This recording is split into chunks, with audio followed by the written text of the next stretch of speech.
నిన్ననే ఒక ఇన్సిడెంట్ జరిగింది రాష్ట్రంలో. నిజంగా ప్రతి మహిళ కూడా బాధపడే విధంగా ఈరోజు గీతాంజలి తన జీవితాన్ని చాలించడం చాలా బాధేస్తుంది. కేవలం ఇన్నోసెంట్గా తనకొచ్చిన ఇంటి పట్టాని సంతోషంగా మీడియాకి చూపించి ఆనందంగా మాట్లాడటమే ఆవిడ చేసిన తప్పని నేను అడుగుతున్నా. ఈరోజు ఐటీడీపీ కానీ జనసేన కానీ ఏ విధంగా ఆ అమ్మాయిని వల్గర్గా మెసేజ్లతో కానీ వీడియోస్తో ఎంత వేధించారో ఈరోజు అవన్నీ చూస్తుంటే మహిళని గౌరవిస్తున్న ఈ పుణ్యదేశంలో ఇలాంటి ఘటన నిజంగా చాలా దురదృష్టకరం.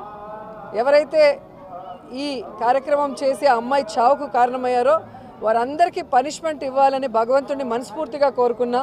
అలాగే గీతాంజలి ఆత్మకి శాంతి కలగాలని మనస్ఫూర్తిగా కోరుకుంటూ నిజంగా ఈరోజు ఇద్దరు ఆడబిడ్డలు తల్లి లేని బిడ్డలుగా మిగిలిపోవటం దురదృష్టకరం. ఇప్పటికైనా బుద్ధి తెచ్చుకొని ఈ ఐటీడీపీ కానీ జనసేన కానీ వారి హద్దుల్లో వారు ఉంటే బాగుంటుంది. మహిళలు అంటే చులకనగా మాట్లాడటం, వల్గర్గా మెసేజ్లు పెట్టడం, చివరికి మనిషి ప్రాణాలు తీసుకునే స్థాయికి వాళ్ళని హ్యూమిలేట్ చేయడం కరెక్ట్ కాదని కూడా ఈ సందర్భంగా తెలియజేస్తూ, సో మహిళలందరూ కూడా దీని మీద గట్టిగా స్పందించాలి, ఒక నిర్ణయం కూడా తీసుకోవాలి. రాబోయే ఈ ఎన్నికల్లో మహిళల్ని చులకనగా చూసే, మహిళల్ని కేర్లెస్గా చూసే, మహిళల జీవితాల్ని నాశనం చేసే ఆ తెలుగుదేశం జనసేనని తరిమి కొట్టాలని కూడా కోరుకుంటున్నా. ఎమ్మెల్యేగా కూడా గెలవలేదు, ఒక వార్డు మెంబర్కి కూడా గెలవనవాడు. వాడు చెప్పే మాటలకు కూడా ఆన్సర్ ఎవరిని ఇస్తారా? వాళ్ళకి జగనన్నతో పోటీ చేసే దమ్ము ధైర్యం లేదని అర్థమైపోయింది.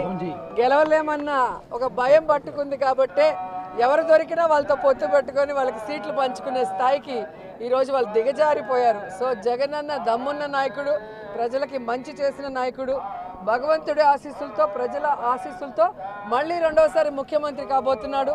ఈ రాష్ట్రాన్ని మరింత అభివృద్ధి వైపుకి నడిపిస్తూ ప్రజలకి మరింత సంక్షేమాన్ని ఇస్తాడని కూడా నేను చెప్పగలను.